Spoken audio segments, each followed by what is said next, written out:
Chers amis français et chers amis françaises, bonjour. Alors je viens faire cette petite vidéo juste en réaction à ce qui s'est passé ces derniers jours tout récemment. La déclaration du général Mandon, qui est le chef d'état-major des armées, donc qui a fait beaucoup de bruit, il y a beaucoup de réactions. Donc j'avais juste envie de revenir là-dessus et donner mon avis. Puisque je ne suis pas invité à BFM TV, ni à CNews, ni moi à TF1 et compagnie, parce que bon, nous comprenons ce qui se passe depuis longtemps, on comprend très bien les choses, parce que nous avons été, nous sommes toujours des actifs dans ce pays, nous avons toujours beaucoup donné pour ce pays qui est la France, qui était la France du moins, parce que bon, il n'y a plus que le nom aujourd'hui. Bon, bref. Donc on a beaucoup donné pour ce pays, donc voilà, on sait de quoi on parle, donc c'est plutôt les gens comme nous qui devraient inviter sur le plateau de TV, plutôt que les gens, bon voilà, qui sont payés une petite fortune pour payer, qui sont payés une petite fortune pour parler, pour débiter toute la longueur de journée sur les plateaux de télé, bien au chaud, sur BFM TV et compagnie. Bien que, bon, ces derniers temps, on ait entendu quand même des choses assez constructives, parce que, bon, il y aura j'ai l'impression qu'il y a un mouvement en ce moment que, voilà, certaines personnes se réveillent, veulent agir, veulent faire des choses en France, s'aperçoivent de la situation, mais bon, j'aimerais dire c'est un petit peu tard pour se réveiller, mais bon, bref. Donc je reviens sur la déclaration du chef d'état-major des armées, le général Mondon, qui est le big boss des armées. Donc lui, il commande les trois armées, donc c'est-à-dire armée de terre, laquelle j'ai fait partie, j'ai fait 5 ans, j'étais militaire 5 ans, l'armée de l'air et la marine, donc c'est vraiment Big Boss, le plus haut gradé militaire français. Donc lui, ce qu'il nous dit par rapport à la situation du conflit russo-ukrainien qui se passe en ce moment, qui se déroule depuis quelque temps. Donc lui, en prévention, on va dire, que ce conflit pourrait arriver jusque chez nous, jusqu'aux frontières de la France, si ça s'arrête pas, si ça continue dans cette lancée, on va dire. Donc le général nous dit de sa déclaration, on a tout le savoir, toute la force économique et démographique pour dissuader le régime de Moscou. Ce qui nous manque, et c'est là où vous avez un rôle majeur, donc là il parle des Français, de tous les Français, c'est la force d'âme pour accepter de nous faire mal, pour protéger ce que l'on est. Et il nous dit également, si notre pays flanche parce qu'il n'est pas prêt à accepter de perdre ses enfants, parce qu'il faut le dire les choses, parce qu'il faut dire les choses, de souffrir économiquement parce que les priorités iront à la production en matière de défense. Alors on est en risque. Bon. Donc là, le général, il a fait un peu peur à tout le monde. Mais voilà, si j'en parlais, c'est pour dire que je suis tout à fait d'accord avec ce que le général dit. Alors je suis pas là pour faire de la lèche ou quoi, parce que moi je suis plus militaire d'active, je suis même pas réserviste.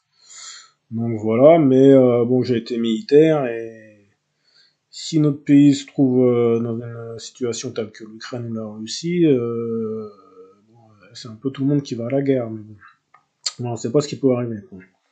Donc bon, de ce qu'il nous dit le général, c'est que, alors déjà, d'une, il faut que tous les Français comprennent bien ce qu'il a dit, parce que beaucoup s'affolent, même dans les hautosphères, les politiques et compagnie, et ils ont mal compris la déclaration du général. Le général nous dit pas qu'il faut être prêt à tous mourir demain, que les jeunes se préparent à tous mourir demain pour la guerre.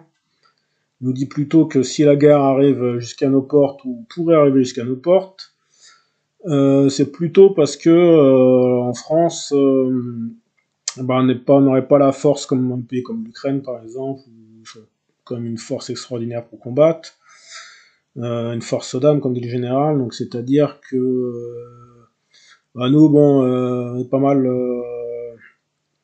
moi personnellement j'ai 42 ans, j'aurai 43 ans très bientôt, et j'ai fait 5 ans d'armée, mais tous ceux de ma génération déjà n'ont pas fait Beaucoup n'ont pas fait l'armée et n'ont pas été, même un peu plus vieux que moi, n'ont pas été appelés, n'ont pas connu le service militaire parce que ça a été annulé donc depuis des années. Donc tous ceux de ma génération n'ont pas fait ça. Donc ils vivent, on va dire, dans ce pays en France, ils sont habitués à bien vivre avec le confort, pour beaucoup un grand confort, parce qu'il y en a qui vivent bien en France hein, aussi, hein, il n'y a pas que de la misère. Donc il y en a qui sont habitués à tout ce confort et qui pensent que c'est un dû, quoi, voilà. Qui pensent qu'ils sont indus, qui sont habitués qu'il y ait des militaires professionnels, des soldats comme moi je l'ai été, pour qu'ils aient leurs petites fesses bien au chaud sur leur canapé le soir devant leur écran de télé 16/9. Donc voilà. Mais là, ils s'aperçoivent que ce temps-là va peut-être être révolu, hein, que peut-être ce sera fini, hein, que d'être tranquille, que les gens, voilà, de compter sur toujours les mêmes, je veux te dire, hein, parce qu'on compte toujours sur les mêmes. Hein. Voilà, en France, les gens comptent toujours sur les mêmes, c'est toujours les autres. Donc c'est là où on voit que la génération, la déclaration du général Mondon est exacte, parce qu'on a fait un petit sondage dans la rue, et par exemple une petite dame, une petite mamie qui dit ah bah non, moi, il est hors de question que mes petits enfants ils aillent à la guerre, ils sont là uniquement pour prendre du bon temps, pour bien vivre. Bon, d'accord, mais alors qu'est-ce que ça veut dire ça? Je veux dire la petite dame, ça serait bien d'interviewer jusqu'au bout, de continuer ça, jusqu'au bout de son idée. Je vais te dire ma petite dame, qu'est-ce que ça veut dire ma petite mamie? Ça veut dire que toi, tes petits enfants anciens de guerre, ils doivent pas y aller parce que elle estime la petite mamie que ses enfants ils doivent avoir la belle vie.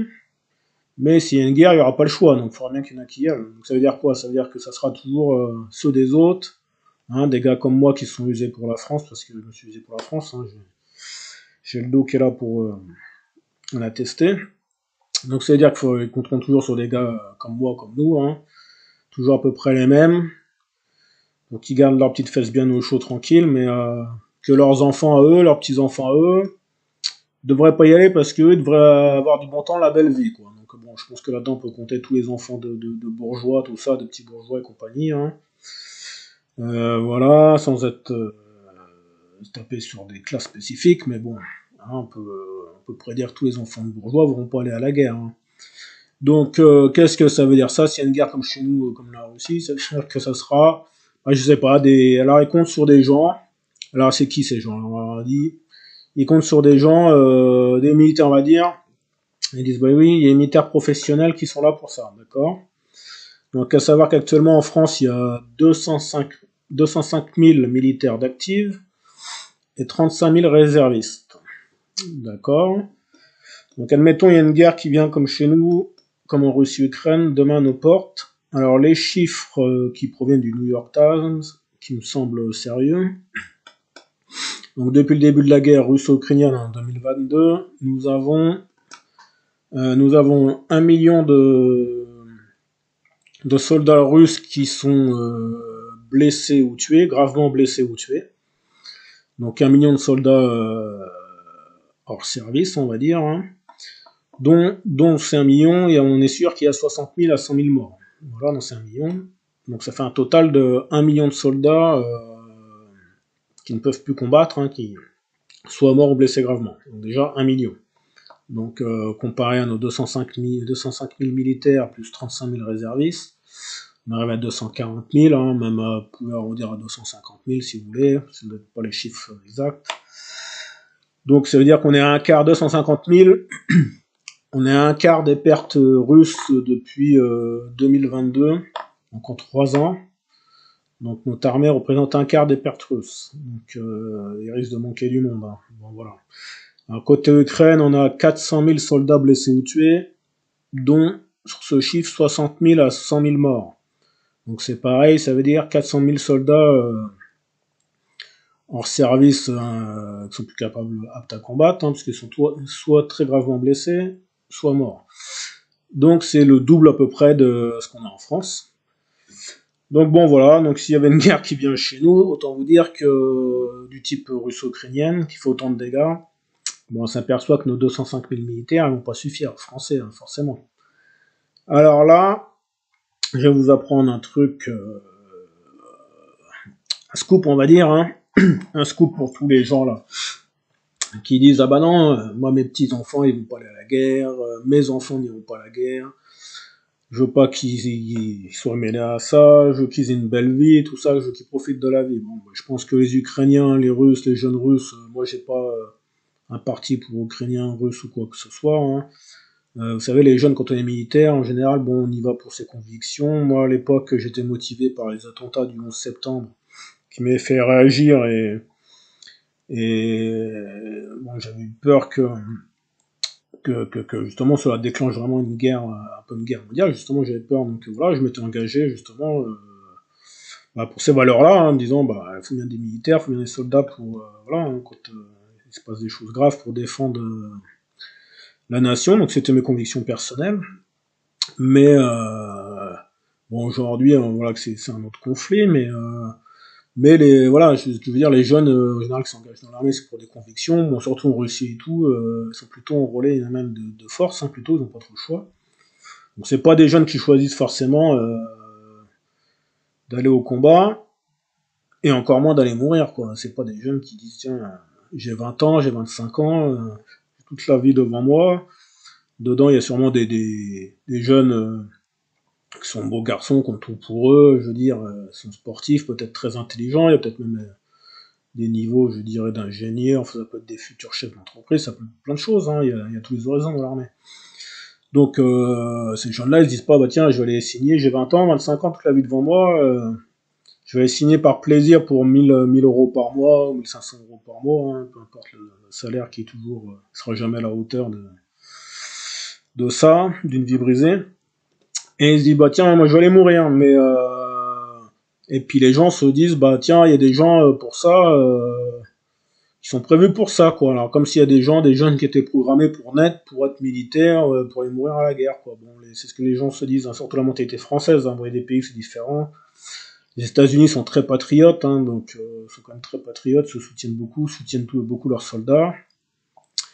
Bon, c'est pas le cas en France, hein. Moi, quand j'étais militaire, j'entendais souvent dénigrer sur les soldats français, hein. Souvent on m'a dit ah bah oui mais bon toi t'es militaire, tu signes si quand ils ont eu des accidents, des opérations étrangères parce qu'il y a des accidents. Moi j'ai déjà perdu des amis en entraînement, des accidents, j'ai déjà eu des morts, hein, déjà. Bon, en entraînement ça arrive aussi déjà, hein, sans aller sur un terrain de guerre. Il y a déjà des pertes. Moi j'étais gravement blessé suite à une balle qu'on m'a tiré à côté de l'oreille. Bon voilà, et puis les accidents, des pertes sans aller jusqu'à la guerre déjà en entraînement déjà. Donc voilà. Et moi j'entendais à l'époque, on me disait oui, mais bon, quand il y a des soldats morts, les gens disaient oui, ils ont signé pour ça.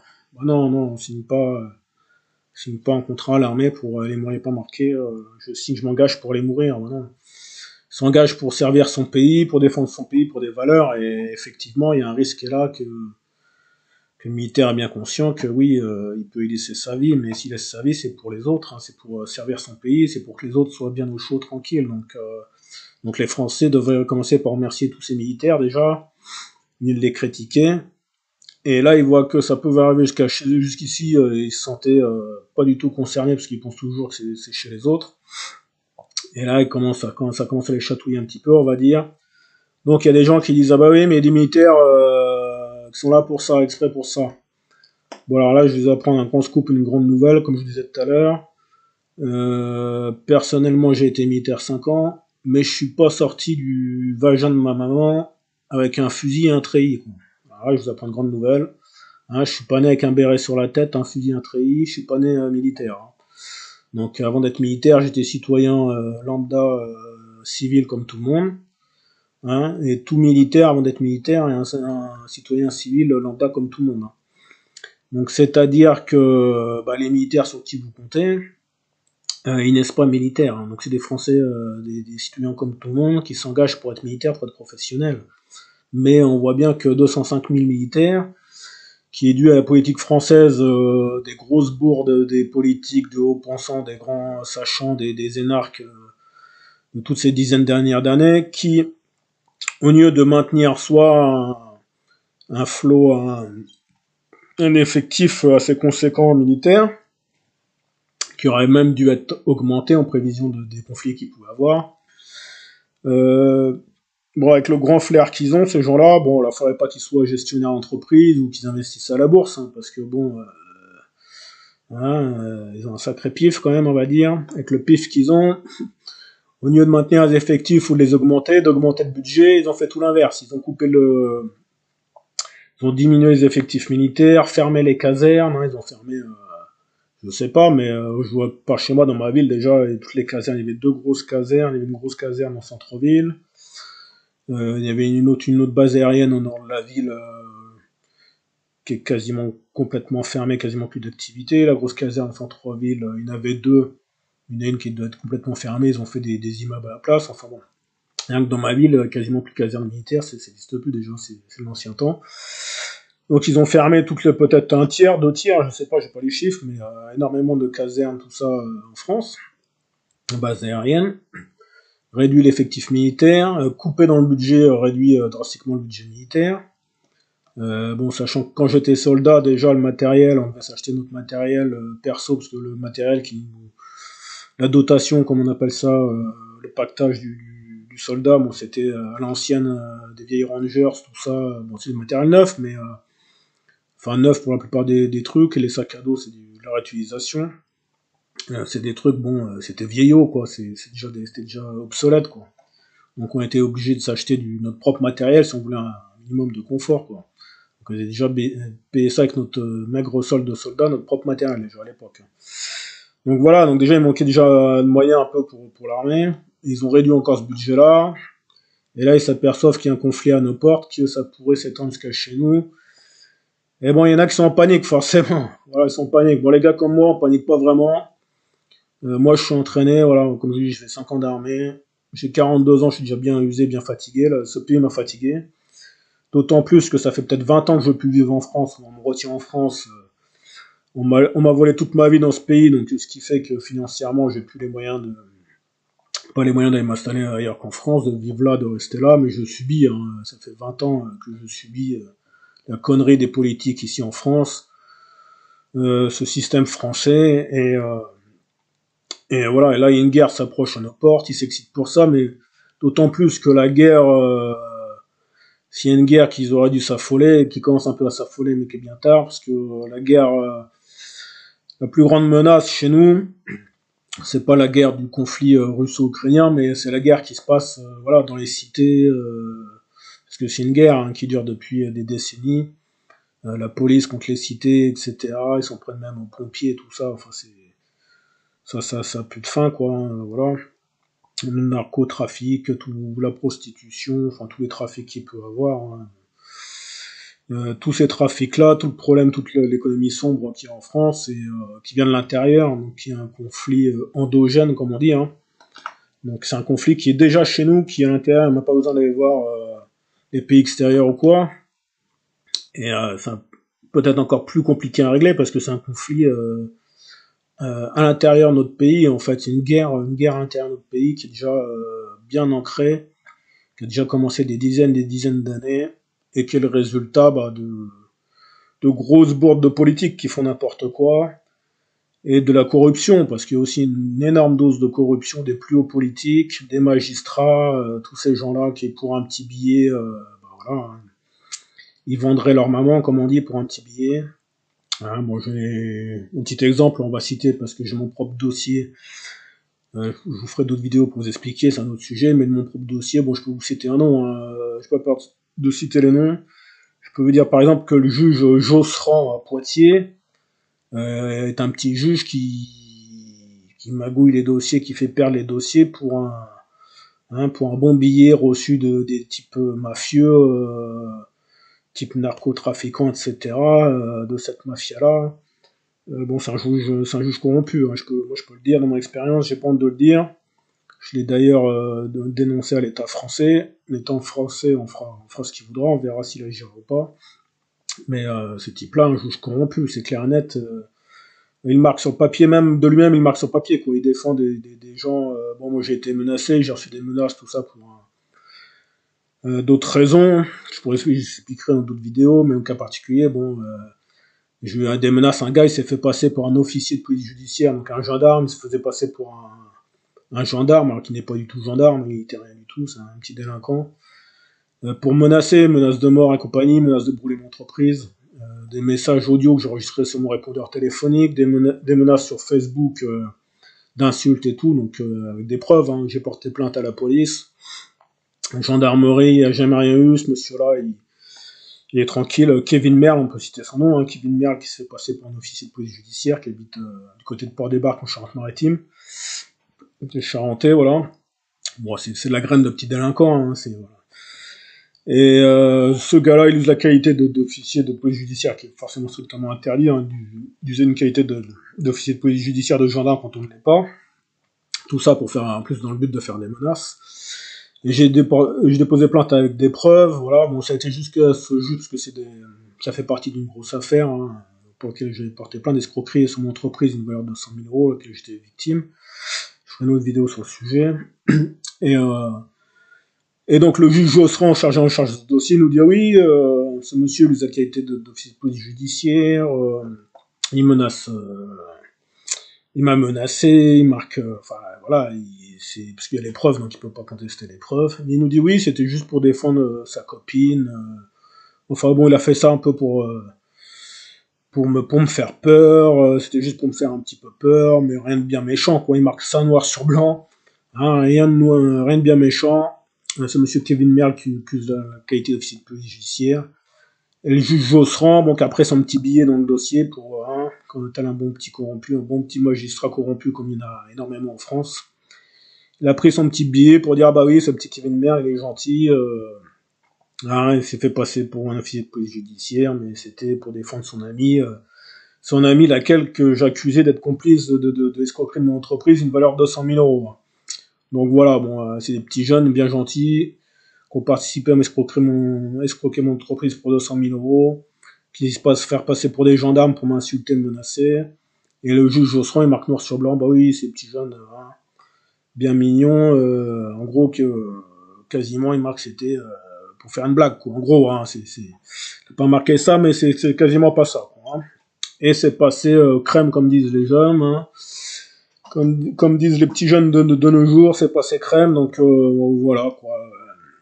Normal, il marque ça noir sur blanc, ce juge, et puis ça passe comme ça. Voilà, la justice française de nos jours. Bon, bref, c'est un autre débat, mais donc pour revenir à nos moutons, donc la guerre est bien une guerre en France, hein, qui est là depuis des décennies, mais qui est à l'intérieur de notre pays, et qui, s'il n'y a pas des mesures, mais vraiment, mais drastiques, des mesures mais vraiment extrêmes, euh, on s'en sortira jamais, quoi. Je veux dire, bon, c'est pour ça, moi, me force à habiter dans ce pays, ça fait 20 ans que j'ai plus envie. Ça fait bien 20 ans que j'ai plus envie de vivre dans ce pays, pour ces raisons-là, c'est invivable, hein. Partir un peu à l'étranger, moi j'ai eu l'occasion de partir un petit peu à l'étranger, heureusement. Partir un peu à l'étranger, rester un certain temps à l'étranger dans un pays où vous êtes un peu au soleil, tranquille, même des pays où il est censé avoir une insécurité plus grande que la nôtre. Au final, vous vous promenez tranquille, même des villes qui seraient censées être plus dangereuses que la France. Au final, à l'étranger, vous êtes tranquille, vous apercevez que c'est très sûr. En plus, vous avez la belle météo, parce que chez nous, c'est pas ça, vous avez le beau soleil. Et c'est là que vous apercevez que ce pays est malade, quoi. Vous voyez que la France est vraiment malade, hein. Il y a un problème, ce pays est malade. Les politiques sont là tous les jours à parler. Les gens viennent sur le plateau de télé, ils parlent. Ils sont payés pour ça, ils sont au show sur BFM TV, là. Une fois qu'ils ont parlé, qu'ils ont touché leur salaire, ils rentrent dans leur appartement haussmanien à Paris, leur appartement de luxe. Voiture avec chauffeur, et puis voilà, mais ça résout pas le problème. Et puis les gens pensent là vivre dans la misère en France, ils sont obligés de subir ça, hein. Plein de gens qui se plaignent, ils vivent dans des immeubles où ils sont obligés de subir tous les problèmes qu'on connaît en France. Donc voilà, ils sont coincés, c'est pareil, hein, c'est des gens, bon bah voilà, ils sont là, ils habitent pas là pour le plaisir, ils se retrouvent coincés, ils ont acheté une époque où peut-être il y a peut-être 30 ans, où il n'y a pas ces problèmes-là, ils étaient tranquilles, où les problèmes étaient juste à la base et c'était encore vivable. Et au fil des ans, c'est devenu invivable, et puis comme les salaires, tout ça n'augmente pas, les gens se retrouvent coincés, il suffit un peu de chance, on perd son travail ou quoi, il faut retrouver du travail, enfin bon, on se retrouve coincés là, ils peuvent pas déménager, et puis là, c'est une vie de calvaire qui commence, quoi, pour eux, hein. Donc bon, voilà, j'ai eu un problème avec un voisin pendant 8 ans. Le type, pareil, il est venu m'agresser, il a fait, bon, tout ce qui était possible et imaginable quasiment pour s'en prendre à moi. Bon, pas jusqu'à physiquement, parce que s'il avait été jusque là, je me serais défendu, hein. Donc voilà, m'insulter, tout ça, enfin bon, il habitait sur Montpellier, hein. Il était logé là, il travaillait pas, hein, c'est un gars qui travaillait pas, touchait les aides de l'État français. Donc en gros, c'est l'État français qui le finançait pour m'insulter tous les jours, pour venir m'emmerder tous les jours, alors que moi je suis chez moi, et puis que c'est un petit appartement que j'ai acheté quand j'étais militaire, justement, j'avais 24 ans.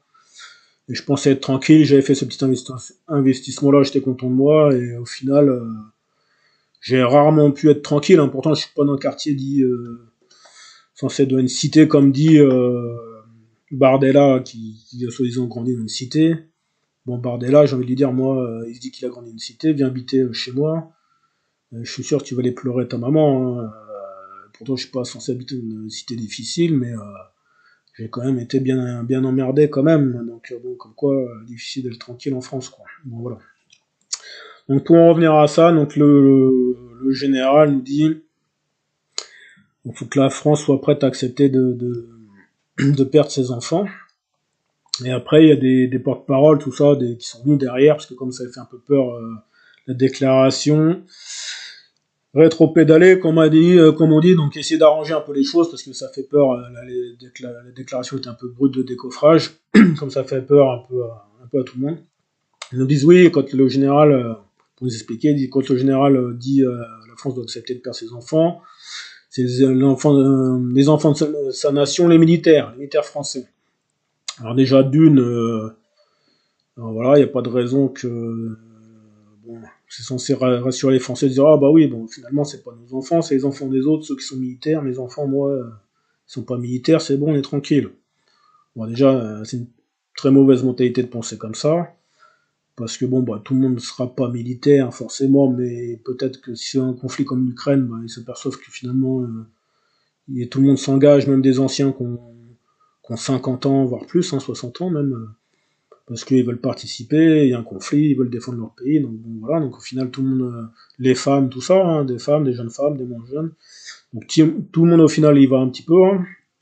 Donc déjà d'une, de deux, très mauvaise mentalité de compter tout le temps sur les autres, mais ça c'est la mentalité très française, hein. Ils disent toujours ah bah il y en a d'autres qui seront là pour aller à nos places, mais peut-être que ces autres-là ils voudront pas y aller à votre place, hein. Peut-être qu'ils se diront bah non, toi tu vas y aller mon grand, finalement c'est pas parce que t'es fils de bourgeois, de millionnaire, hein, fils à papa de je ne sais qui, hein, que ta mamie elle veut te garder bien au chaud, qu'elle veut pas que son petit-fils il a la guerre, bah non, bah peut-être que nous on dira, mais nous on est fatigués, ce soit toujours les mêmes aussi qui hein, qui sont là pour se payer, donc peut-être que les gens comme moi se diront bah oui, bah nous on a le savoir, mais nous on est fatigués aussi, on a peut-être pas, hein, on a peut-être pas envie d'être toujours les mêmes, de passer notre vie à ruiner notre vie, de toujours servir, de toujours, voilà, hein, c'est toujours les mêmes qui payent en France, voilà.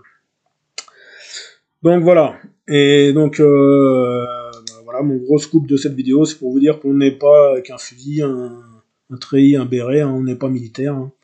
Donc s'il y a un gros conflit,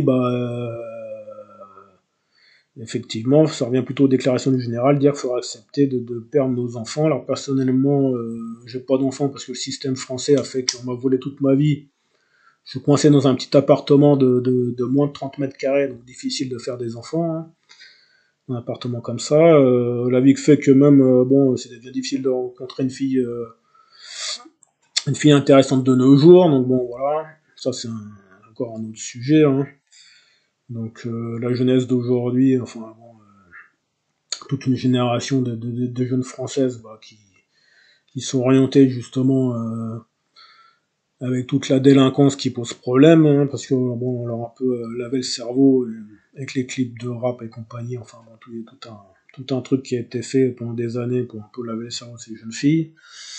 Donc voilà, qui sont orientés plutôt surtout là-dessus, donc bon, forcément, les gars comme moi, on n'est pas du tout intéressés par ces filles-là, hein.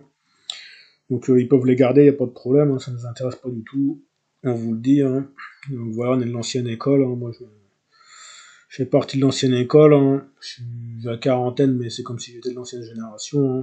Par rapport aux jeunes d'aujourd'hui, ça n'a rien à voir. Donc bon voilà, donc s'il y a un conflit, bah forcément on va manquer de militaires, s'il y a un gros conflit comme russo-ukraine, hein, c'est ce qu'on peut constater par rapport aux chiffres. Donc j'ai envie de dire aux politiques, et puis à ceux qui disent les petites mamies, etc., qui disent ah bah oui, mon petit-fils est là pour le bon temps, tout ça. À tous les Français qui ont été complices de cette situation, qui ont essayé d'éborder le système français, hein, qui sont responsables de ça. J'ai envie de dire commencer par prendre toutes vos racailles. Hein, j'ai pas d'autres termes que ça, hein, qui pourraient être moins péjoratifs, mais bon, toute la racaille qui est en France, hein, toute cette jeune société là qui vit que du trafic, tout ça, enfin bon, voilà, qui sont là, qui nuisent au bon déroulement du développement de la France, du bien vivre ensemble, hein, pour que tout se passe bien, pour que les gens soient heureux, vivent ensemble tranquillement. Bon, voyez si ceux-là vont s'engager pour défendre votre pays, hein, parce que la France leur a donné des aides, leur donne des aides à tour de bras, fait tout pour eux, leur donne des appartements, leur paye les permis de conduire, tout ça. Bon, on sait tout ça, hein, ceux qui ne sauraient pas au cas où, mais bon, leur donne des aides à tour de bras, tout ce qui est possible, inimaginable, hein, on sait même pas tout. Donc bon, je pense que vous avez fait tout ça pour eux, donc je pense qu'ils vont être reconnaissants, ces petits jeunes-là, ils vont s'engager dans l'armée, hein, ils vont faire comme moi j'ai fait quand j'avais la vingtaine. Et s'il y a un conflit, là, si vous avez besoin de doubler, tripler, voire quadrupler les effectifs militaires, je pense que vous pouvez compter sur toute cette jeunesse, qui pour remercier la France, hein, de toutes les aides qu'ils ont perçues, je pense qu'ils vont s'engager, hein, bien sûr, hein, défendre ce pays. Hein. Et je pense que tous ces Français qui disent, qui comptent sur des gars comme moi, parce que leurs enfants, leurs petits-enfants n'iraient pas pour X raisons, c'est pas pourquoi ils seraient supérieurs à nous, en fait. Apparemment, eux devraient avoir une belle vie, profiter de la vie, et nous, nous, on devrait aller mourir au combat, on sait pas pourquoi. Peut-être qu'on était programmés avant notre naissance, on sait pas pourquoi. Hein, moi je suis pas né, comme je dis, je suis pas né militaire avec un fusil, hein, je suis pas sorti du vagin de ma maman comme ça. Et les autres militaires c'est pareil, donc bon voilà. Donc moi je dis en France vous allez avoir un très gros problème, hein, plus tôt que prévu je pense. Parce que quand il va falloir trouver des militaires, moi votre jeunesse je la connais, hein. Je connais très bien votre jeunesse, on la voit tous les jours dans la salle de sport. Alors là c'est pas forcément question de dire la racaille de telle origine ou quoi, hein. Ça peut être très bien le bon français, entre guillemets, qu'on appellerait le bon français, donc qui serait censé être français depuis plusieurs générations ou quoi. Donc voilà, c'est même pas une question de catégoriser les mêmes ou quoi. Ça peut être n'importe qui, ça peut être celui qu'on mettrait dans les cases bon français et voilà, et qui en fait bon ça va être des petits merdeux quand même, hein. Les jeunes c'est beaucoup des petits merdeux, ils se croient supérieurs à nous. Bon, ils ont qu'un respect, hein, ils nous tutoient, ils nous appellent ouais gros, machin. Bon, dire monsieur, j'ai la quarantaine, ouais, j'ai le titre d'ancien combattant parce que j'ai servi mon pays, j'étais blessé en mission extérieure, et puis bon, ils nous prennent pour leurs potes du lycée. Voilà, salle de sport, aucun respect, ils veulent nous passer devant nous, ils sont là, enfin bon, ils ont bien, la plupart ils sont comme ça, ils ont aucun respect de rien du tout. Donc bon, si vous comptez sur vos jeunes là qui ont été très mal éduqués, voire pas éduqués, voilà, sur toute la racaille qui est là que pour profiter du système et qui vivent du trafic depuis des décennies en France. Bon voilà, je dis moi compter sur ces jeunes là et puis oublier un peu les gars comme moi qui vont servir, hein, déjà le dos usé, je suis déjà fatigué. Et on est déjà fatigué de ce pays, hein, on nous retient en France en otage depuis 20 ans, moi ce pays m'intéresse plus depuis longtemps. Hein. Mais à cause de politique, hein, voilà, à cause des politiques, de ce qu'ils ont fait depuis 20 ans de ce pays. Et puis rien que le climat, personnellement, ça me suffit à me dissuader de vivre là. Donc personnellement, je préfère être au soleil que subir ce climat dans ma région qui est vraiment défavorable. Hein. Entre la pluie, le froid, etc. C'est vraiment pas. Personnellement, je préfère être au soleil. Donc voilà, rien que le climat suffirait à me faire partir de la France, à me dissuader de vivre en France.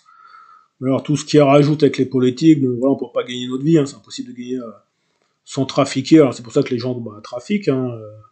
Et d'ailleurs, bon, la grosse masse, on sait d'où ça vient, de qui ça vient en France, la grosse masse du trafic, mais après, il y a n'importe qui, parce que maintenant, il y a même, on peut même avoir la bonne mère de famille sur qui on croirait jamais, qui peut être dans la case aussi bonne française, et qui peut trafiquer, parce que là, ils n'arrivent pas, boucler la fin du mois. Donc il y a un système français qui incite au trafic en fait, parce que les gens n'arrivent plus à vivre correctement. Bon, il y a ceux qui viennent en France directement pour ça, parce qu'ils savent que voilà, on peut faire tout ce système-là et en profiter. Donc là, ce système-là qui est bien connu, mais il y a aussi ceux voilà, qui s'en sortent pas et qui incitent le système français, fait que ça incite les gens à faire des conneries, quoi, parce que les gens n'arrivent pas à vivre, quoi, voilà. Donc tout ce système-là, moi ça m'intéresse pas, j'ai pas envie d'être mêlé à tout ça. Ça m'intéresse vraiment pas. Moi, tout ce qui m'intéresse, c'est gagner ma vie par moi-même, en faisant des affaires, du business, en faisant des trucs, en ayant un métier qui me rapporte bien, en faisant un beau métier, des trucs, voilà, comment dire, en faisant des choses qui, qui, qui, euh, qui vont dans le bon sens, quoi. Je veux dire des choses positives, voilà, pas tout ce qui se passe. Pas tout le négatif qu'on peut voir en France, quoi. Pas prendre un métier qui au final qui pourrait être valorisant. Comme par exemple à une époque j'ai conduit des cars scolaires, ça pourrait être très valorisant, hein. C'est un beau métier, moi j'emmenais les enfants à l'école, j'étais content, je rendais service. Donc, c'est agréable, mais on était payé une misère, quoi. On est payé une misère sans compter le risque qu'on a, quoi. Transport 65 enfants dans un car. On voit des fois des risques, c'est déjà arrivé, hein, sinon le car scolaire, vous avez la responsabilité de 65 enfants qui sont pas les vôtres. Vous avez un accident avec ça, vous avez des enfants morts en bas âge, de 3 ans ou quoi, sur la conscience, vous imaginez, votre vie elle est foutue, hein. Et pourtant, on prend pas ce risque en considération, et c'est un métier très mal payé. Et ce qui fait que il peut même avoir un manque de motivation après, et puis voilà, pour avoir des personnes qui du coup font leur métier un peu, le boulot un peu à l'arrache, ils ont des boulots à responsabilité, mais ils vont faire ça un peu à la va-vite, bâclé, ou c'est comme ça qu'ils désirent pas arriver, parce que du coup il n'y a pas la paye pour les motiver, donc voilà. Tout ça c'est un gros problème à prendre en compte en France, dans ce pays-là, quoi. Donc voilà, c'était juste pour revenir sur les déclarations du général. Donc moi je suis d'accord avec lui. Et ce qu'il voulait dire pour finir, voilà, pour finir, ce que voulait dire le général, finalement, c'est pas la phrase du général, c'était pas préparez-vous que vos enfants soient prêts à mourir demain. C'était plutôt qu'il manquait une force d'âme en France de cohésion, comme on dit à l'armée, une force commune, et que si en France on était prêt à subir des pertes, hein, humaines, si on avait cette volonté, prêt à subir des comment dire, des coupes budgétaires, enfin de subir des difficultés, difficultés financières, les Français les subissent déjà assez comme ça, mais prêt à accepter qu'une partie du budget en fait parte dans la défense plutôt qu'autre chose, par exemple dans les aides sociales ou quoi, ou caisse. Donc voilà, que s'il y avait cette force-là en France, tout le monde solidaire, prêt à accepter ça, et ben que ça dissuaderait un conflit. Donc en fait, c'est là où voulait en venir le général, hein. Donc il fallait bien comprendre, avant de s'exciter, s'affoler tous les partis politiques, là. Bon, avant de s'affoler, j'ai entendu les Gilbert Collard et compagnie qui sont là, qui montent sur leur garde à vous. Bon, Gilbert Collard, moi je l'ai embauché comme avocat, je l'avais pris parce que il faisait partie des grands avocats de ce monde. Et j'ai dit peut-être, il me semblait honnête et pas pourri, parce que c'est difficile de trouver un avocat honnête aussi. J'avais embauché quand je m'étais fait escroquer mon entreprise d'une valeur de 100 000 euros. Je vous ferai une vidéo, comme je dis, pour vous expliquer ça.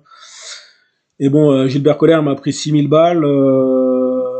Premier coup, il a perdu. Après, il y avait un appel.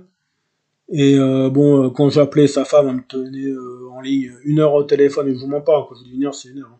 1 heure au téléphone pour me raccrocher au nez, enfin il était très difficile à joindre. Sa femme, qui était sa secrétaire, on va dire, elle se foutait de ma gueule, c'est foutage de gueule, hein. Me laisser 1 heure au téléphone avant de me raccrocher au nez, elle pouvait me faire ça plusieurs fois dans la journée, hein, pendant une semaine ou deux.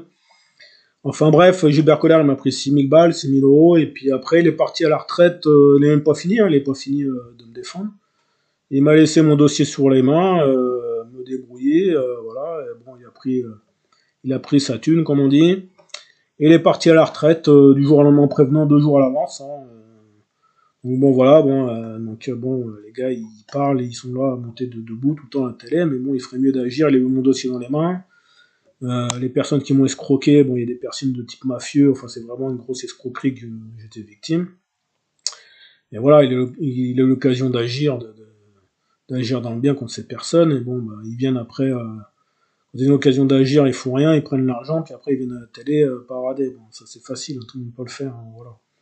Les gars comme nous, on les invite pas à BFM TV ni à CNews, parce que bon, j'ai tellement à dire. Et dans la vérité, sur tout ce système, sur tout ça, hein, les magistrats corrompus, tout ça, on a des noms, on sait tout ça, nous, hein, on n'est pas né de la dernière pluie. J'ai commencé à travailler à 15 ans, j'ai été militaire 5 ans, j'ai servi en Afrique, au Kosovo, bon voilà. Donc bon voilà. Donc la déclaration du général, c'était ça, hein, c'était plutôt de dire que si en France on avait cette force-là, c'est ce qui manquait à la France, parce qu'on avait les moyens financiers, finalement, quand même, de défense, de technique, tout ça.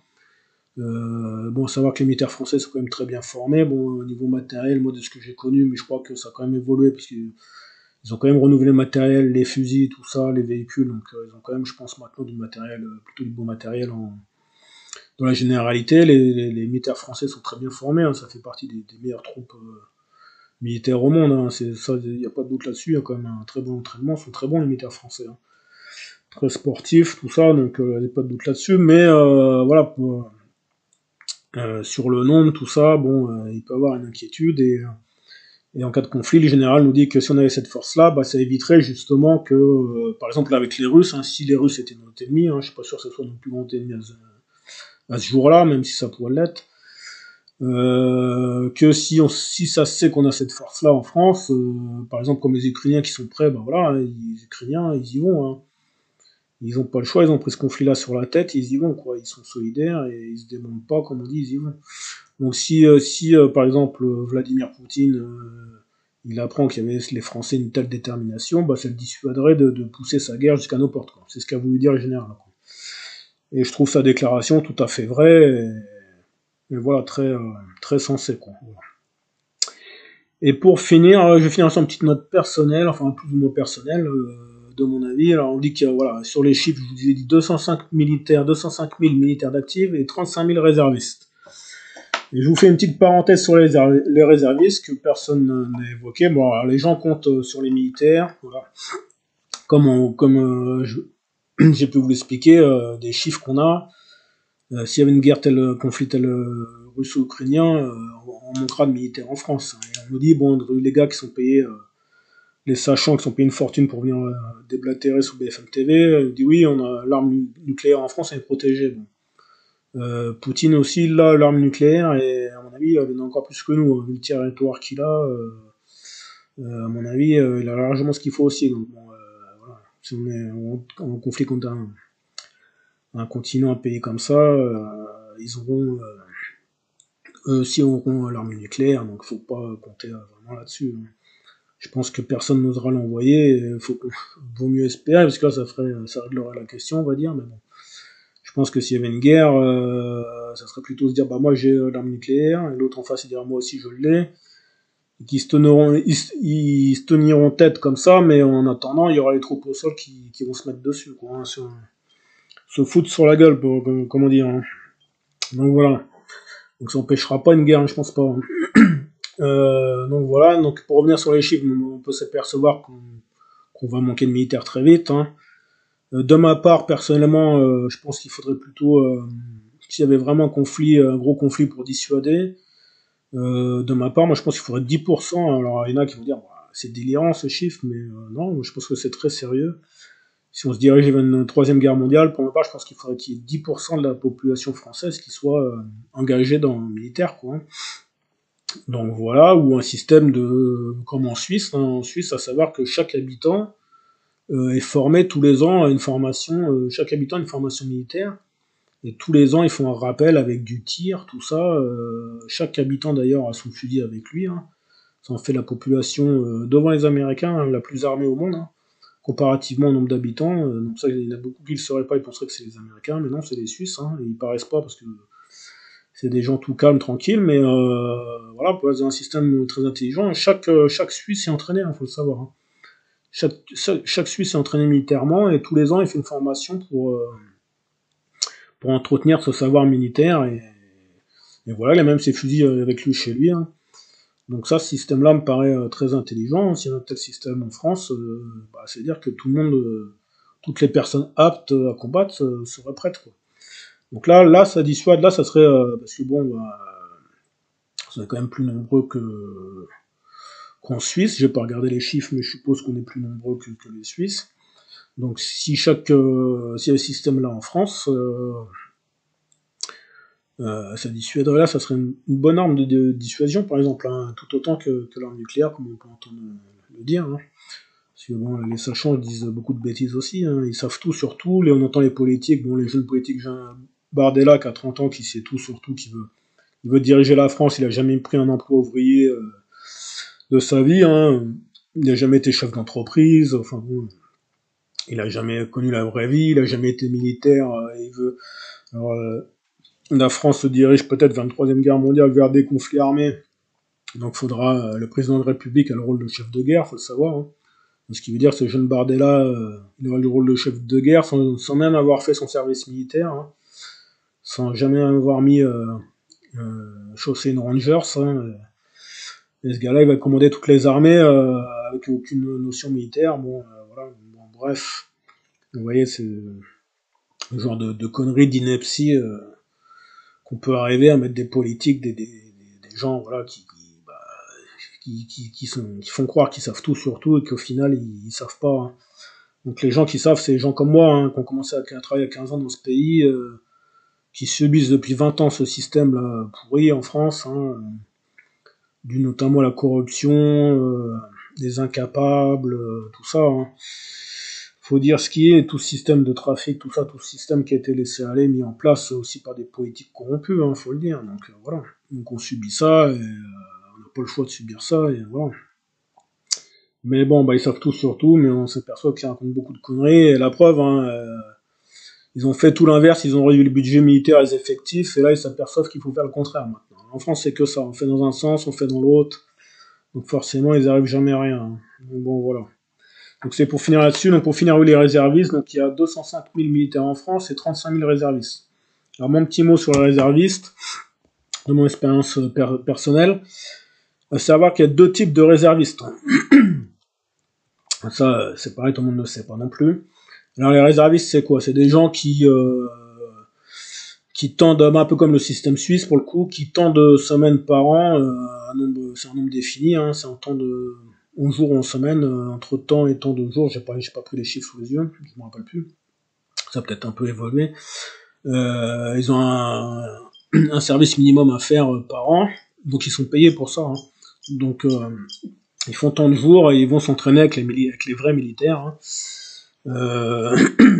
Alors, je n'hésite pas à dire avec les vrais militaires, parce que bon, voilà, comme je dis, dans les réservistes, il y a deux types de réservistes. Donc, il y a ceux qui ont été militaires comme moi, de professionnels de carrière, qui ont été militaires tant d'années, qui ont fini leur carrière pour X raisons, et qu'après leur carrière, ils peuvent être réservistes, donc servir encore tant de jours par an, peuvent servir tant de jours par an à l'armée française en tant que réservistes. Et eux ils ont été militaires professionnels, donc ils savent de quoi ils parlent, et ils viennent tant de jours par an en renfort des militaires d'actifs qui font ça tous les jours.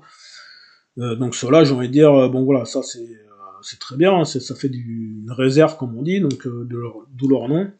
Donc ça c'est un potentiel en plus qui viennent en renfort. Moi, ces gens-là ils sont là justement en cas de conflit, gros conflit, ou c'est un débordement dans le pays, on sait pas s'il peut se passer n'importe quoi, une catastrophe naturelle, on sait pas, que l'armée doit être mobilisée, qu'il y a justement pas assez de monde. Ces réservistes viennent en renfort. Donc ça c'est très bien. Mais alors j'ai pas le chiffre, hein, j'ai pas le chiffre du nombre de réservistes. Comme je dis, c'est divisé en deux, il y a deux types de réservistes. Donc les réservistes dont je viens de vous parler, issus de l'armée qui étaient professionnels militaires de carrière avant. Et il y a une deuxième sorte de réservistes. Alors c'est là où ça se corse un petit peu. C'est des gens qui sont, alors on va dire facteurs, le plombier, tout ce que vous voulez, hein, tout type de personnes. On peut même être un homme politique, un avocat, ce que vous voulez, hein, ça peut être n'importe quoi, hein. qui lui a envie de un petit peu de. En général, c'est plutôt ça, hein. Moi, j'ai connu, bon, de mon vécu, c'est plutôt celui qui a envie de jouer un petit peu à la guéguerre le week-end. Donc lui, il va s'engager en tant que réserviste. Hein. Il peut même avoir des avocats ou quoi, hein, qui ont envie de jouer un petit peu à la guéguerre. Et du coup, ils font une formation avant d'être réserviste, mais qui n'ont rien à voir avec une formation militaire professionnelle. Hein, parce qu'une formation militaire professionnelle, c'est très dur. Hein. Bon, on fait nos classes, c'est ce qu'on appelle déjà.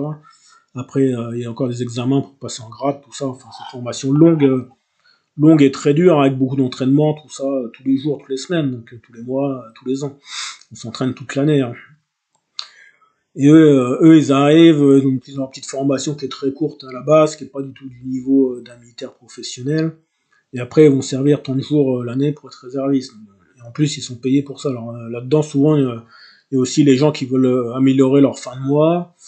Donc ça leur fait une paye en plus de leur deuxième métier, parce que savoir que quand ils ont un métier, bon bah quand ils sont réservistes dans leur boulot, peu importe le travail, ils sont obligés de leur libérer tant de jours dans leur métier pour qu'ils aillent faire l'emploi de réserviste.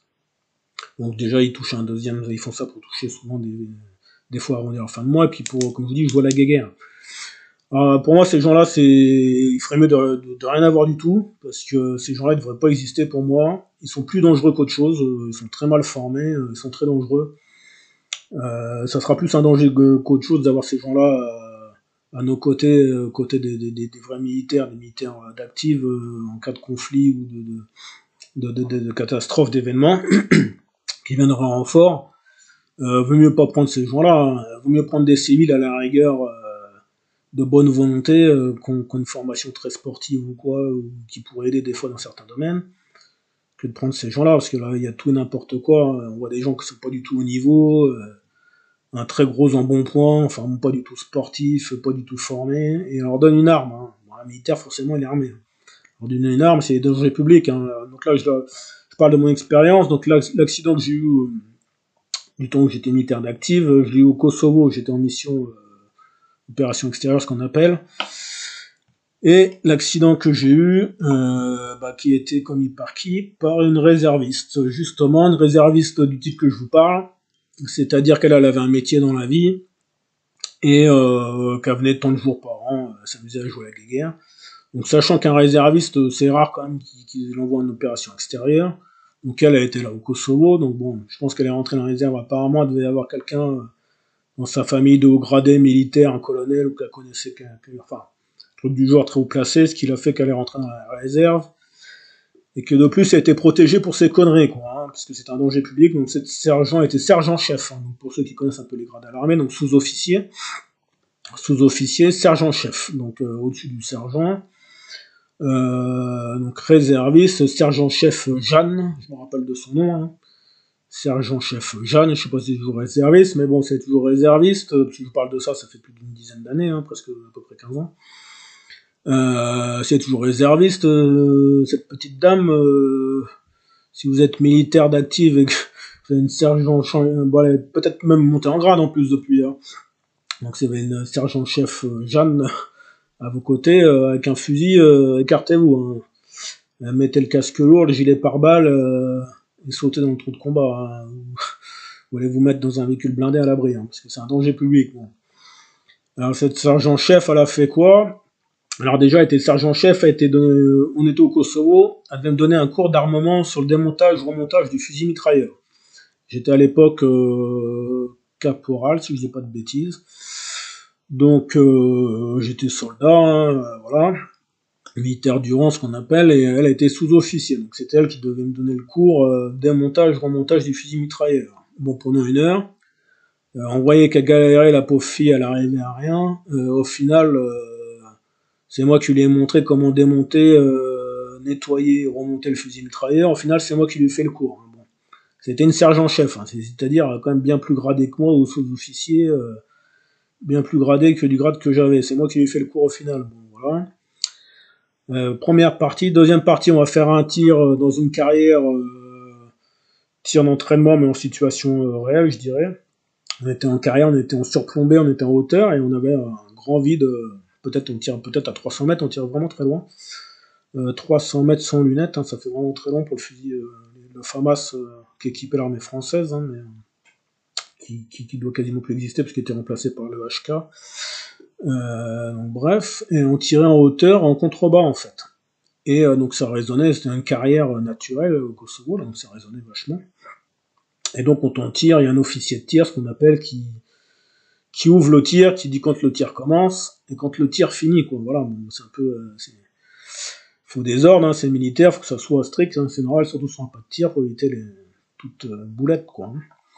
Donc après le tir, qu'est-ce qu'on fait quand le militaire l'a tiré? Il ramasse ses étuis de cartouches, hein, les étuis qu'on appelle vulgairement douilles. Donc il les ramasse au sol, hein, parce que le militaire est propre, donc il ramasse ses étuis de cartouches, il les met dans sa poche pour laisser le pas de tir propre, voilà là où il était. Et donc l'officier de tir, il avait sifflé la fin du tir, et donc bah moi, à la fin du tir, j'enlève, quand on tire, on a des protections d'oreilles quand même, hein, pour protéger les oreilles, en mission, mais que des bouchons souples dans les oreilles. En France, on peut avoir sur les pas de tir des casques anti-bruit en plus, pour éviter, parce que le fusil, le FAMAS, là, ça claque fort quand même, hein, c'est aigu, c'est des sons qui claquent fort, hein. Surtout là on était dans une carrière, donc ça claque très fort. Et donc là on avait juste comme on était en mission, on n'avait pas de casque, hein, on avait juste des bouchons d'oreilles en mousse, bon, qui sont quand même efficaces, hein, qui protègent bien, s'ils sont bien mis, c'est quand même efficace. Donc j'avais mes bouchons d'oreille, et comme le tir avait été ordonné la fin du tir par l'officier de tir, donc j'ai retiré mes bouchons d'oreille et j'ai ramassé mes étuis, j'étais à genoux au sol et je regardais mes étuis par terre, donc je regardais pas mon environnement, ce qui se passait autour de moi, j'étais occupé à ramasser mes étuis. Et là, la sergent-chef Jeanne, donc, qui était sous-officier de l'armée de terre, hein, réserviste, hein, je le rappelle, parce que bon, j'ai jamais vu ça, une telle boulette par un... Ça, je dis pas que ça peut arriver, tout le monde peut faire une bêtise, mais pas à ce point-là, hein. Moi j'ai jamais fait de grosses erreurs comme ça à l'armée, hein. Jamais fait de grosses conneries d'ailleurs. Jamais fait de conneries, on peut faire une petite bêtise, ça peut arriver tout le monde de faire une petite bêtise, mais avec un fusil on fait pas de bêtises, quoi. Quand on a des camarades autour, tout ça, si on fait une connerie avec un fusil, c'est que bon, on était mal formé, c'est qu'on est neuneux, quoi. Bon, voilà, hein, faut dire ce qui est, quoi. C'est qu'on est un danger public, hein, pas peut-être militaire. Hein. Bref, donc cette sergent-chef Jeanne a fait quoi? Elle voit une balle qui n'a pas été tirée par terre. Donc ça arrive, des fois il y a des balles, des cartouches qui partent pas, qui déconnent, ça peut arriver dans le fusil, donc du coup on réarme le fusil, donc la cartouche défaillante elle est éjectée et elle tombe au sol, quoi. Donc soit bon, en général on la ramasse aussitôt, elle met dans sa poche, ou on continue le tir et puis on la ramasse après, quoi. Et elle a trouvé une cartouche qui n'était pas partie par terre. Donc elle a fait quoi, cette sergent-chef Jeanne? Elle amène la cartouche dans son fusil et elle la tire. Bah oui, très bonne idée, le tir était fini, j'étais à genoux à côté d'elle, j'avais enlevé mes protections d'oreilles et là j'entends clac, un coup de feu, quoi, de FAMAS, ça claque très fort, hein, je vous dis, fusil de guerre quand même, hein. Et dans une carrière en plus naturelle, donc ça résonnait un son de fou, enfin ça fait vraiment une détonation, un bruit de dingue. Donc là sur le coup j'ai pu bouger, je croyais que j'avais pris la balle, hein. J'ai pas compris ce qui s'était passé, hein, parce que bon bah le tir était fini, donc il devait plus y avoir de coup de feu. J'étais à genoux et c'était tellement proche de moi, parce qu'il était juste à côté sur ma gauche, à moins d'un mètre, elle était vraiment proche de moi. Et ça a tellement claqué fort, ça m'a saisi, quoi, la détonation m'a saisi, et j'ai cru que j'avais pris la balle, quoi. J'étais complètement sonné, je suis resté figé à un moment donné, j'ai regardé mon corps partout, je cherchais l'impact de balle, quoi. Je crois que j'avais pris la balle, quoi. Je comprenais pas ce qui se passait. Et puis là, après, bah, je me suis relevé, j'ai vu qu'elle avait son fusil et tout, puis en plus, il rigolait, il y avait deux trois gars aux alentours qui, pour rigoler, bah, lui avaient dit, bah tiens, tire ta cartouche. Enfin bon, il avait été motivé, hein, plus par deux trois gars autour qui, je pense, qu'abusaient, qui voyaient qu'elle était pas très aidée, on va dire, hein. Et puis qui ont dit, bah tiens, tire la cartouche, puis elle l'a fait bêtement, bah vraiment, comme elle n'avait pas la formation, et puis voilà, hein, pas du tout la formation, donc voilà ce qui peut arriver avec ces gens-là, donc très dangereux. Sachant qu'en face, il y avait un gars qui était là pour fermer le tir, il était parti fermer le tir, il était de l'autre côté de la carrière, et lui, bon, ce qu'il nous a dit après, lui, il a carrément entendu la balle siffler aussi, il était en face, il a entendu la balle siffler, donc il aurait pu se prendre la balle aussi, hein, il était pas loin de se prendre la balle aussi. Donc voilà, elle aurait pu faire... elle a fait un blessé grave, d'ailleurs, enfin un blessé plutôt assez grave, comme parce que j'ai bien été blessé. Parce qu'elle m'a explosé le tampon, hein, j'étais sourd immédiatement à un acouphène, pour ceux qui connaissent, un acouphène un peu pour les plus jeunes, quand vous rentrez de discothèque, là, vous avez l'oreille qui siffle, ou d'écouter la musique très fort pour avoir l'oreille qui siffle, hein.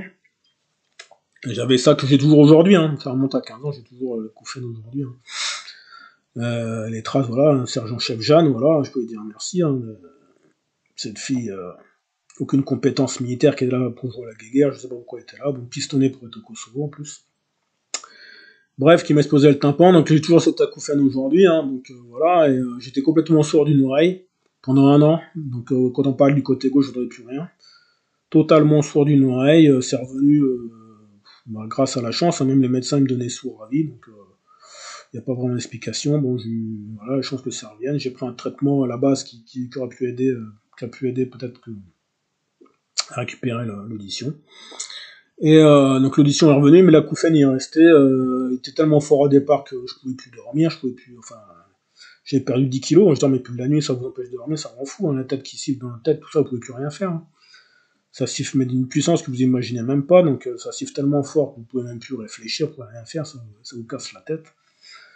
Donc bon voilà, c'est un acouphène qui est permanent, j'ai toujours aujourd'hui, donc bon voilà, imaginez les conneries, et puis j'ai voulu porter le pet, comme on dit, hein, rapporter l'incident à ma hiérarchie, tout ça, et essayer un peu qu'elle amorphe un peu quand même, parce que bon, c'était grave ce qu'elle a fait. Elle a été couverte, hein, elle a été couverte par des militaires haut placés, des officiers, tout ça. Bon, l'affaire a été étouffée, je pourrais même faire une vidéo spéciale là-dessus, tellement aussi, voilà.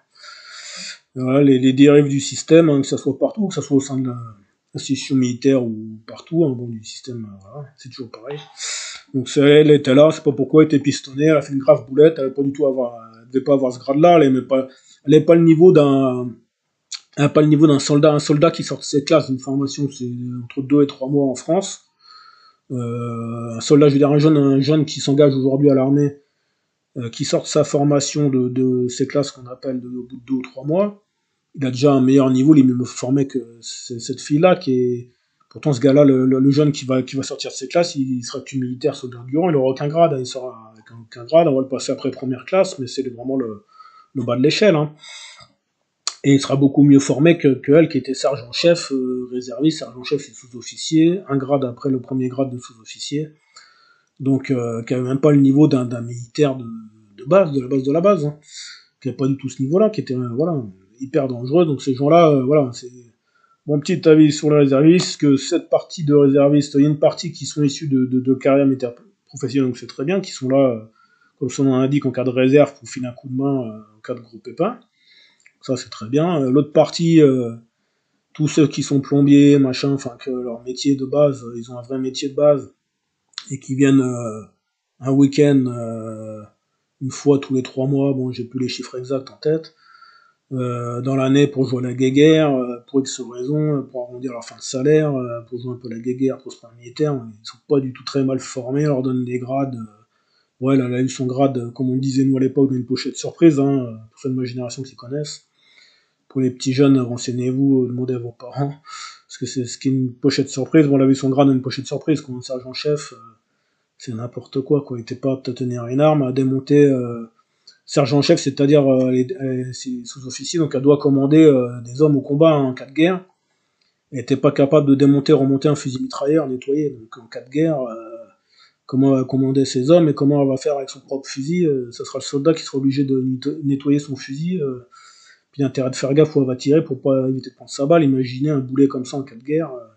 Hein, déjà qu'on a essayé de s'occuper de sa personne ou quoi. Si en plus on doit penser au camarade, nettoyer son fusil à sa place, lui apprendre comment nettoyer son fusil, alors que c'est lui qui est censé vous commander et commander ses hommes, elle est censé commander des centaines d'hommes en cas de guerre.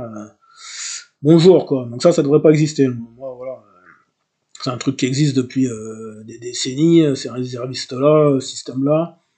Et ça faudrait mettre fin immédiatement. C'est un danger. Hein, c'est un danger. Ces gens-là, ça devrait pas exister. Bon voilà. C'était mon point de vue sur la question. Donc voilà, je vais vous laisser là-dessus. Je dirais au tout français de réfléchir, hein, voilà, arrêtez de penser qu'aux autres, hein, de vous dire oui, il y a des gens qui vont y aller, qui sont là pour ça, mais oui, les militaires sont là pour ça, mais ils sont pas, comme je vous dis, ils sont pas des militaires. Hein. Ils sont pas sortis du vagin de leur maman avec un fusil, un béret, un treillis. Hein. Donc avant d'être militaires, ils étaient comme votre fils, comme votre petit-fils, comme votre voisin, comme tout le monde. Ils avaient un travail normal, ils étaient peut-être étudiants. Un travail, chef d'entreprise, n'importe quoi, parce que tout le monde peut être militaire. Hein. Et avant de s'engager pour X raison, bah, ils étaient comme vous, monsieur lambda civil, voilà, dans le civil. Donc arrêtez de dire, oui, il y a des militaires qui sont là pour ça, mais les militaires, ils viennent d'où? Ils viennent du bassin civil, hein. Ils sont issus du bassin civil, et le bassin civil, bah, c'est vous, c'est moi, c'est tout le monde. Enfin, moi, bon, je suis un ancien militaire, c'est différent, mais c'est tout le monde, quoi. Donc si on manque de militaires, qu'il y a un gros conflit, bah, il vient les former, les militaires, les prendront où? C'est les militaires qui viennent du civil, donc ça sera, voilà, ça sera tout le monde, hein. Ça sera votre fils, votre petit-fils, votre voisin, donc arrêtez de dire, il y a des militaires qui sont là pour ça, hein. Donc arrêtez de penser comme ça, moi je dis aux Français, voilà. Arrêtez de penser comme ça, arrêtez de dire c'est toujours, pensez toujours il y a des autres qui seront là pour que vous ayez vos fesses bien au chaud. Arrêtez de penser comme ça, vraiment, vraiment une mauvaise mentalité en France. Quand on voit les Américains sont énormément patriotes de ce côté-là. Je dis pas que voilà le système, des choses qui vont pas chez eux non plus, mais de ce côté-là, voilà, ils sont toujours à fond avec leurs soldats. Ils ont toujours la foi et voilà. Puis ils morfent beaucoup parce que bon, les Américains, c'est pas, ils critiquent, mais bon, quand ils vont beaucoup sur les terrains de guerre, ils ramassent beaucoup, hein. Ils viennent amputés, tout ça. Enfin, il y a énormément de blessés parce qu'ils vont sur les, voilà, ils vont énormément sur les terrains d'opération. Donc après qu'on dise oui, les Américains vont à la guerre, tout ça, des guerres qui ne devraient pas aller, etc. Bon, c'est encore des politiques, mais le jeune, pareil, il y a beaucoup de jeunes militaires américains, ils font ça, c'est comment dire, dirais-je, des arrangements, par exemple, pour leur pays. Beaucoup, ça se fait beaucoup aux États-Unis, ça se fait pas en France. Aux États-Unis, ça se fait beaucoup pour payer l'armée leur paye les études, tout ça, quoi. Donc, pour les enrôler, ils leur proposent des arrangements, ils disent tiens, je te paye tes études, parce que ça coûte très cher aux États-Unis, hein. Donc, je te paye tes études, l'armée te paye tes études, tu payeras tes études, tout ça. Ou tu auras, au bout de tant d'années, tu auras une nationalité américaine. Enfin, c'est des propositions commerciales, entre guillemets, pour motiver les jeunes à s'embaucher. Donc les jeunes s'embauchent pour X raisons, mais ils sont pas responsables de la politique du pays. Donc c'est pareil, c'est des jeunes, bon, ils s'embauchent par exemple, un jeune, il tient, payer tes études, machin, sorti de l'armée, tu pourras faire, tu fais tant d'années d'armée, tu pourras faire ta vie, machin, puis au final, il va sur un terrain de guerre, il rentre avec une jambe en moins, un bras en moins, amputé, enfin, puis sa vie, elle est finie, finalement. Bon, le jeune, il a pas demandé ça, il était motivé pour X raison, et même si c'est qu'il y a un risque, mais il se dit pas, tiens, je vais rentrer, faire un carrière militaire pour perdre une jambe, un bras, et puis revenir montrer mon fauteuil roulant, quoi. Non, c'est pas sa passion, hein, c'est pas sa motivation principale, hein. Donc arrêtez de croire ça, arrêtez de penser comme ça, moi je vous dis, parce que la mentalité française, c'est ça, et les gars comme moi, ça commence vraiment à les agacer, quoi, hein. Il y en a marre, vous comptez toujours sur les mêmes, donc ça, c'est mon petit coup de gueule personnel à dire aux Français, arrêtez de penser que ce sera toujours les mêmes qui vont sauver votre petite fesse bien au chaud, hein, et qu'à force de penser comme ça, bah, peut-être que vos petites fesses qui sont habituées de bien au chaud dans le luxe, dans le confort, bah, devront aller servir, hein, même si c'est pas en tant que militaire pur, sera peut-être des services forcés, et travailler dans une usine d'armement ou je ne sais quoi, ou voilà, bon, je sais pas ce qui peut arriver. Donc les Français devraient changer leur mentalité là-dessus, quoi, voilà. Ah bon, je vais finir là-dessus. Voilà, bon, moi, j'espère que. Je donne mon avis, hein, voilà, j'espère qu'il y aura un peu de monde qui regardera cette vidéo. Je ferai d'autres vidéos. Bon, voilà, j'ai pas mal de choses à dire, hein, des choses vraiment très graves que j'ai subies aussi. J'étais victime, voilà, comme je dis, d'escroqueries, tout ça. De choses plutôt graves. Et bon, avec le système français.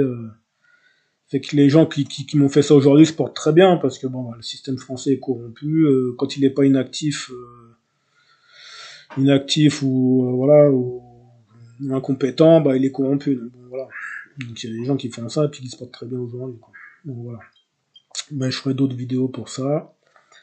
Et je souhaite quand même bah, voilà, que tout ça s'arrange, voilà, parce que là, l'atmosphère un peu lourde en France était déjà assez lourde, comme ça, tout ce qui se passe chez nous, hein. Je vous dis, la guerre, il y a bien de guerre en France qui est là depuis des dizaines d'années, hein. Et on aurait très bien pu déclarer un état de guerre, parce que bon, quand on voit qu'ils sont rendus à se rafaler dans les cités ou autres, coup de Kalachnikov et tout, Kalachnikov c'est une arme de guerre, hein. Donc bon, quand les trafiquants de drogue ils rafalent à Kalachnikov sur des civils, il y a des civils, enfin, qu'il y a des règlements de compte, et puis qu'il y a un civil qui se trouve là, au milieu, qui se prend une balle de Kalachnikov, ou quand il y a un attentat, comme il y a au Bataclan, c'est pareil, c'était fait avec des Kalachnikov. Kalachnikov, c'est une arme de guerre, hein. J'ai vu une blessée qui a témoigné du Bataclan, qui a pris une balle de Kalachnikov dans la gencive. Le Kalachnikov, c'est du 7,62 mm, hein. Donc ça fait déjà du beau dégât, hein, c'est les armes de guerre, hein. Donc bon, voilà, la dame, la pauvre, elle a subi, je sais plus, une trentaine d'opérations, elle a encore autant à subir. Elle a la mâchoire explosée, quoi, déformée, elle a la mâchoire explosée par le Kalachnikov, alors qu'il était venu voir un concert au Bataclan, quoi. Donc, bon, voilà, ce qui se passe en France, ça c'est un état de guerre, hein. On aurait déjà dû déclarer l'état de guerre, hein, parce que ça c'est une guerre, l'équivalent presque d'une guerre civile, quoi, qui se passe déjà sur notre territoire, et c'est endogène, quoi, c'est à l'intérieur de la France, c'est déjà intégré dans notre territoire, donc c'est encore beaucoup plus compliqué, parce que comme c'est mêlé à la population civile, bah, c'est toujours très compliqué d'intervenir, parce qu'il y a toujours des risques de dommages collatéraux, donc voilà, que un civil soit là, qu'il n'y a rien de moins qui se prenne une balle, quoi, c'est compliqué d'intervenir, c'est peut-être plus difficile d'intervenir, beaucoup plus difficile, je pense, que quand la menace vient de l'extérieur, comme admettons la menace de la Russie ou quoi, on va tenter de se préparer, de faire de la dissuasion, de faire plein de choses pour que la menace, la guerre ne rentre pas dans notre pays, quoi, quand elle n'est pas rentrée. Mais là, elle est déjà rentrée, elle est déjà à l'intérieur de notre pays, donc il y a déjà cette guerre-là. Donc l'atmosphère est déjà très lourde, il y a plein de gens qui subissent ça tous les jours, donc c'est déjà très compliqué. En plus, là, on nous parle d'une menace extérieure de russo-ukrainienne, enfin, de la Russie, qui n'est peut-être pas la plus grosse menace à ce jour, mais qu'il faut prendre en compte quand même. Donc voilà, bon, l'atmosphère en France est vraiment pénible, hein. Je suppose qu'il y en a plein comme moi quand ils écoutent les infos à la télé, qui ont envie d'aller s'exiler sur une île quasi déserte, au chaud dans les Bahamas ou autre, au soleil, hein, d'être tranquille, un coin comme ça, et puis de même pas avoir de télé pour pas entendre tout ce qui se passe, et puis voilà, parce que bon, mais bon, c'est toujours les mêmes, on est coincé là, hein. Moi j'ai pas, je suis comme Alain Souchon qui dit bon, si le RN passe par rapport à ses opinions politiques, je partirai en Suisse, il dit. Bon, bah moi si j'avais l'argent Alain Souchon, c'est pas parce que le RN passera que ça me ferait partir en Suisse, mais si j'avais ces moyens, il y a 20 ans je serais parti déjà, hein. J'aurais pas attendu question que le RN passe ou quoi, parce que c'est pas mes opinions politiques comme Alain Souchon. Voilà, si j'avais sa fortune personnelle, ça fait 20 ans que j'aurais quitté la France déjà, parce que je suis pas d'accord avec cette politique-là, et voilà, les politiques ont fait n'importe quoi. Ce qui a amené au chaos de la France, hein. C'est le chaos, hein. J'y partais un peu à l'étranger, vivais un peu à l'étranger, dans un coin sympa, et vous allez voir que c'est le chaos, vous allez pas se voir, mais je veux dire, mais même moi, je suis parti un petit peu à l'étranger, quand on revient en France, on dit, mais on est mal, moi je me dis, mais je suis malade de vivre là, dans un pays comme ça, faut être malade pour vivre ici, franchement, et tous les jours, les politiques qui parlent, on va faire ceci, cela, ils parlent dans un sens, et puis ils parlent dans l'autre, et puis il y en a un qui dit un truc, l'autre le contredit, c'est que ça mène au chaos, ils savent pas quoi faire, ils font que des conneries, ils savent pas de quoi ils parlent. Bon voilà, c'est comme Bardella qui veut diriger la France, qui veut prendre un pays qui est menacé par une guerre extérieure, et qui est en état de guerre intérieur intramuros, hein, endogène, qui a c'est déjà une guerre dans la France, hein, faut dire ce qui est, hein. Et, lui, bon, il se prétend chef de guerre, il a même pas fait une journée de service militaire, il n'a rien fait. Bon, vous vous rendez compte, enfin, c'est sans fin, je veux dire, on a déjà eu Macron, un président qui était trop jeune, donc peut-être là, sur la fin, il arrive à plus savoir des choses, à faire des trucs mieux, parce qu'il a plus d'expérience déjà, mais bon, mais ils sont trop jeunes, même s'ils ont une formation, ils savent plein de trucs que nous, on sait pas, qu'on va pas savoir forcément politique, parce qu'ils sont formés là-dessus, mais ça reste des formations théoriques, ils savent pas ce qu'il faut faire, ils sont pas sur le terrain, ils ont pas notre vécu, ils se rendent pas compte de ce que les Français vivent, ils sont perchés dans une tour d'ivoire, ils sont complètement déconnectés de la réalité, quoi.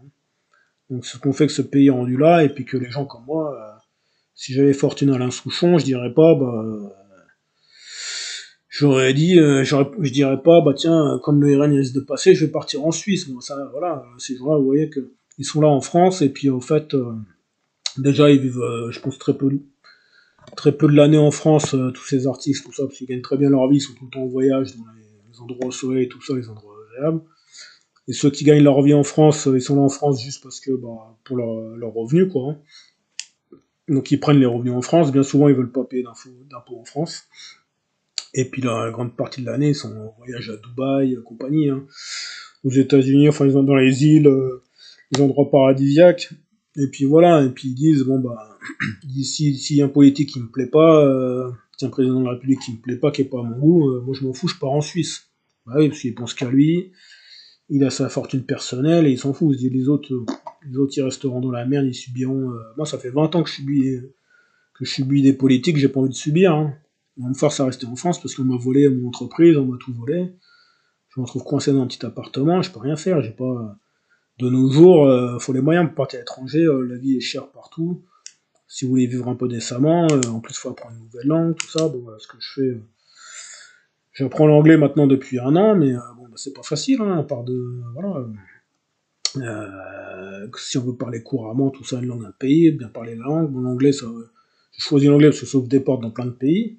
Et d'ailleurs, c'est une langue qui devrait être obligatoire à être bilingue après dès la maternelle en France, dans tous les pays du monde.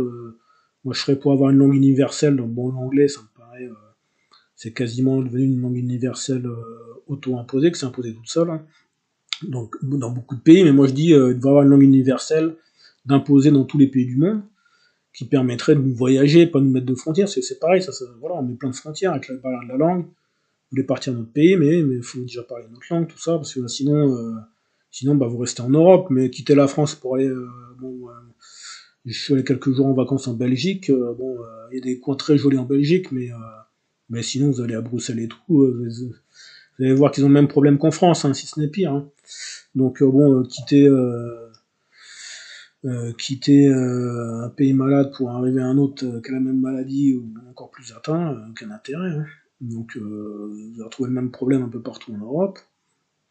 Et si ce n'est que les pays qui sont un peu épargnés d'Europe, peut-être que genre le Portugal, moi j'ai une amie au Portugal qui me dit bon, c'est pas encore comme la France, parce qu'elle a vécu de nombreuses années en France, mais ça commence à le devenir, donc bon, ceux qui sont pas à notre niveau, ils sont en train de le devenir aussi gentiment. Donc bon, voilà, donc celui qui veut espérer avoir une vie meilleure, tranquille, je pense qu'il faut quitter carrément l'Europe.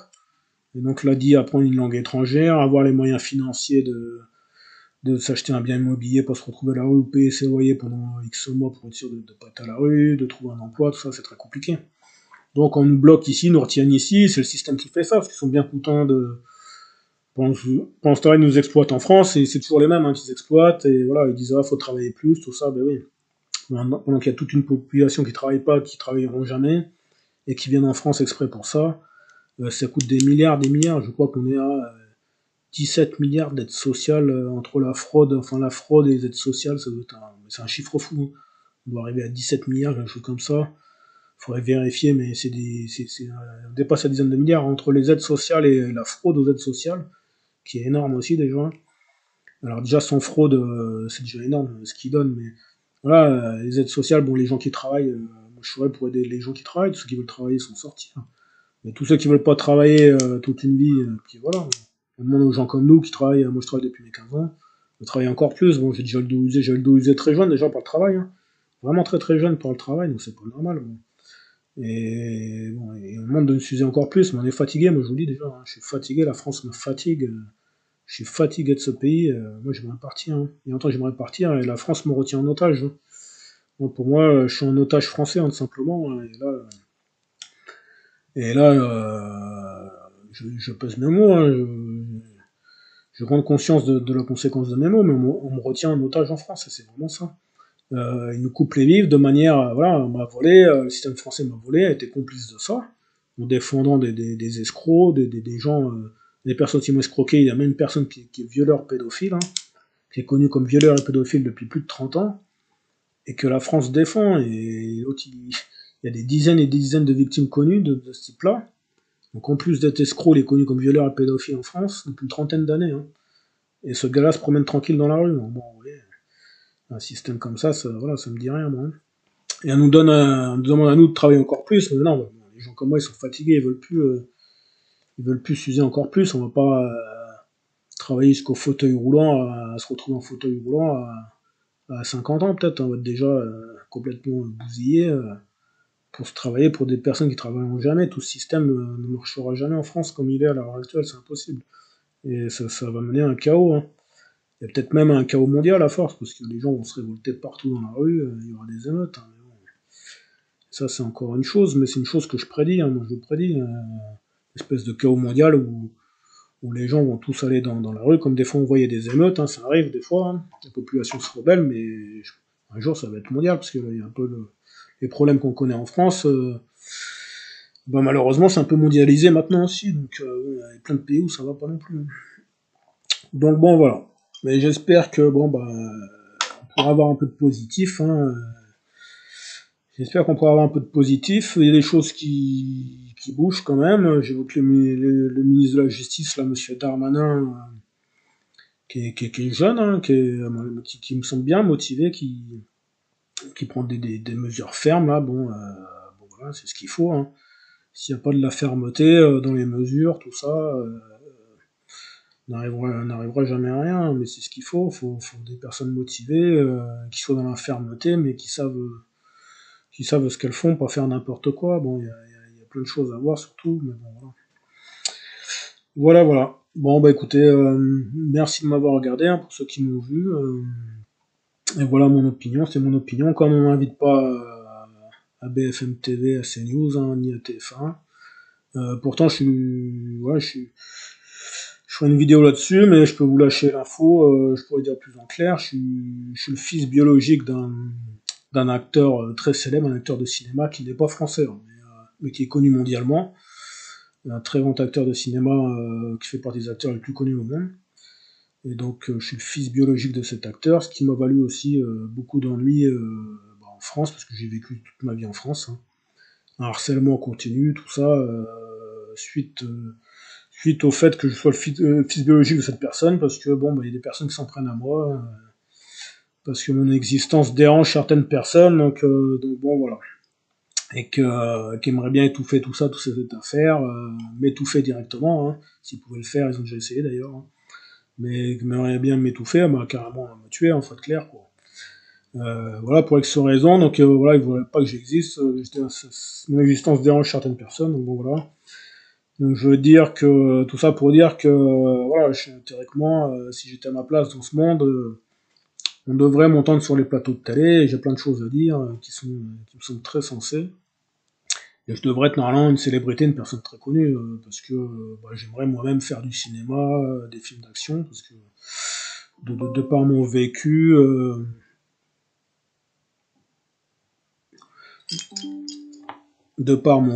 tout ça, ça me plairait de faire des films d'action, tout ça, voilà, ça m'aurait plu déjà il y a un moment.